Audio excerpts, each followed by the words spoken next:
मंगलवार को देश के 244 जिलों में सिविल डिफेंस मॉक ड्रिल होने जा रही है। 1971 के बाद ये पहला मौका है जब देश के भीतर इस तरह की एक्सरसाइज की जा रही है। इस मॉक ड्रिल में नागपुर शामिल नहीं है।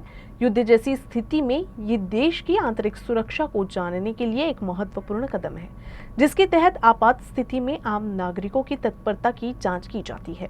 नागपुर में स्थित एनडीआरएफ के डिप्यूटी डायरेक्टर और civil defence officer Rajesh Joshi ने सिविल डिफेंस मॉक ड्रिल की तकनीकी जानकारी यूसीएन न्यूज के दर्शकों के साथ साझा की।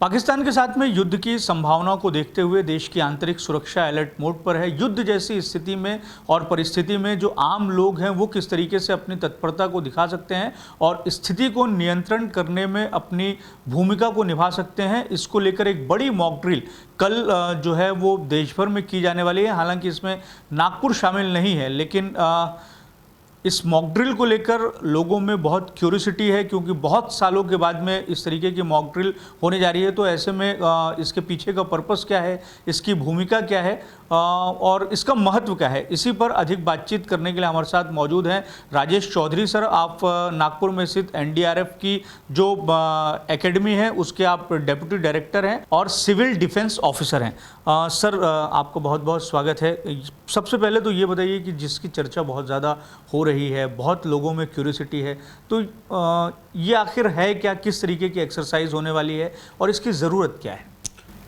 सिविल डिफेंस की जो हम बात कर रहे हैं, बेसिकली सिविल डिफेंस जो है एक ऐसी संस्था है जो कम्युनिटी के लिए, मतलब जनरल पब्लिक जो है उनको प्रोटेक्ट करने के लिए वो किस प्रकार से अपने आप को प्रोटेक्ट कर सकते हैं, बचा सकते हैं, क्या कार्रवाई उन्होंने करनी चाहिए यदि किसी प्रकार से युद्ध होता है, तो उसी के लिए जो है ये संस्था बनाई गई। और ये संस्था जो है हमारे भारतवर्ष में जो हमारा सिविल डिफेंस एक्ट बना हुआ है 1968 का, उसके तहत कार्यरत है।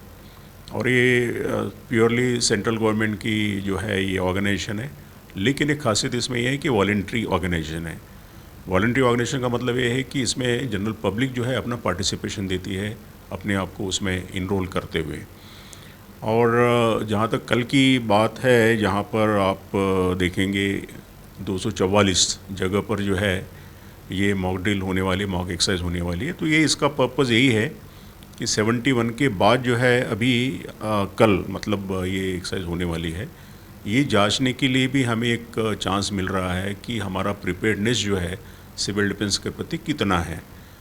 जैसे वार होता है तो जनरल पब्लिक को अलर्ट करना होता है, तो अलर्ट करने के लिए विशेषकर सायरन्स लगाए जाते हैं वार्निंग देने के लिए।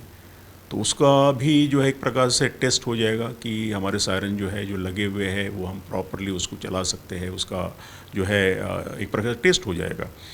दूसरा ये है कि वार्निंग मिलने के बाद जो वहाँ की पब्लिक है उनका रिएक्शन क्या होता है, किस प्रकार से जो उनको ट्रेनिंग दी गई है सिविल डिफेंस के द्वारा उस लिहाज से वो कार्य कर पाएंगे या उसमें हमें कुछ कमी दिखाई देती है, उसको भी एक टेस्ट करने का हमें जो है एक चांस मिल रहा है। तीसरा, जो भी हमारे वाइटल इंस्टॉलेशंस वगैरह होते हैं या जो हमारी मिलिट्री ऑर्गेनाइजेशंस होती है, कंटोनमेंट्स होते हैं, इंडस्ट्रीज़ होती है, उनका अपना प्रिपेयर्डनेस क्या हो सकता है, किस प्रकार से जो वो अपना कार्य वहाँ पे करेंगे, प्रिकॉशंस लेंगे। तीसरा, और एक उसमें टेस्ट करने की ज़रूरत महसूस हो रही है कि ब्लैकआउट, क्रैश ब्लैकआउट कहा जाता है, मतलब पूरे एरिया में अंधेरा करवाना। पर्पज़ यही होता है कि जो एनिमी है उनको वो टारगेट दिखाई ना दे, तो वो भी टेस्ट करने का जो है कल एक चांस मिलेगा। तो वही एक सारा जो है मेगा एक ड्रिल आप मान सकते पूरे 244 जगह पर होगी। कल 4 बजे का समय दिया है गवर्नमेंट ने।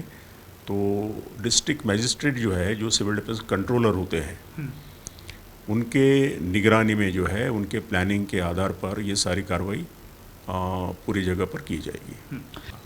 धन्यवाद सर हमसे बात करने के लिए। तो ये थे राजेश चौधरी सर, जो हमें बता रहे थे कि जो मॉक ड्रिल होने वाली है आखिर उसका महत्व क्या है और एक तरीके से जो तैयारियां हैं उसको कहीं ना कहीं सिविल डिफेंस से जुड़े हुए जो तैयारियां हैं उसको जांचने का एक मॉक ड्रिल बेहतर जरिया है। वीडियो जर्नलिस्ट अतुल गवई के साथ दिव्येश द्विवेदी, यूसीएन न्यूज़, नागपुर।